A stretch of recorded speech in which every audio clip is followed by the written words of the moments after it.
Hey Radical fans, today's Radical Rundown we're going to talk about a personal topic when it comes to taping a bowling ball, putting tape in your thumb hole.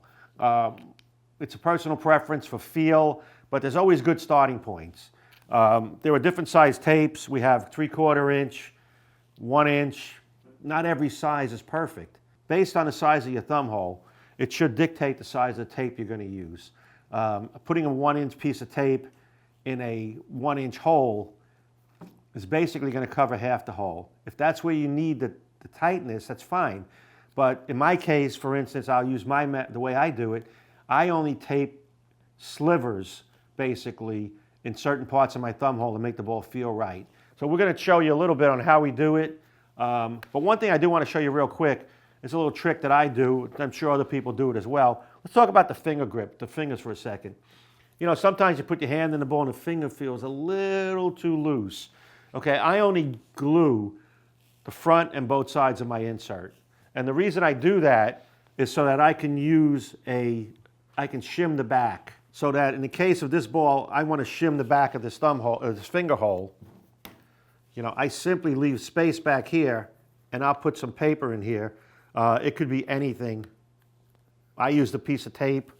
The backing, I can use a cut up business card or whatever, and I just tighten that hole up. And again, if it's still not enough, I can always add more by simply shimming it further and further. Okay, so this is one way to keep those fingers feeling good and snug, or have the same feel from day to day. So when I tape my thumb, I always put a piece of white in the front, and that makes every ball feel the same, consistent from ball to ball. Taking a piece of white tape.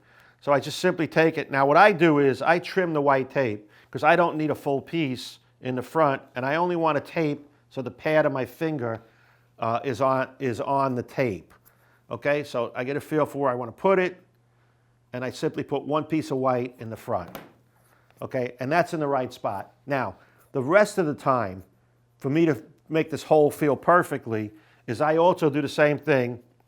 Rather than take a full piece of black tape, I cut that in half because I don't need the whole back of my thumb to be snugged up.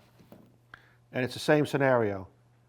I take it, I figure out the spot I want to put it in, and then I drop it in.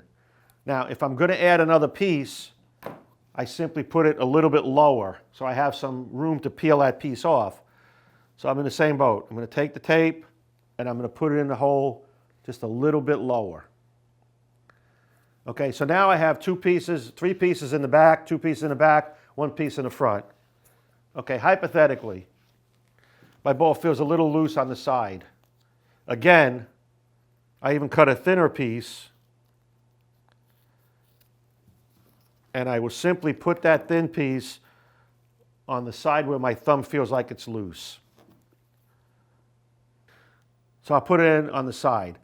And again, it doesn't have to be whole pieces. So now that ball feels perfect front to back and side to side. If I swell, and I swell sideways, I can take out the side piece. If I swell front to back, I can take out some of the back pieces. But I don't need a whole piece because if you look at the size of that tape and my thumb hole, it sort of would take up 3/4 or half the thumb hole. Well, I don't have that problem on the sides, only in the front, only in the back. Because I drill all my bowling balls round hole and tape front to back. I don't oval, and I don't do much shaping either. I use the tape to do all the shaping. So as you can see, I have 2 pieces in the back, I have 1 small piece on the side, and a piece of white in the front. And I put the white in the front so every one of my balls feel the same. Now, if I feel like I'm shrinking or swelling in a certain spot, let's say I shrink in a certain spot, I would add 1 piece of tape to the side. A perfect fit helps you with a perfect release. That's our Radical Rundown for today. Tape it up, make it feel good, and don't be afraid to cut them into slivers and put it only where you need it. Subscribe to the channel below and give us some comments.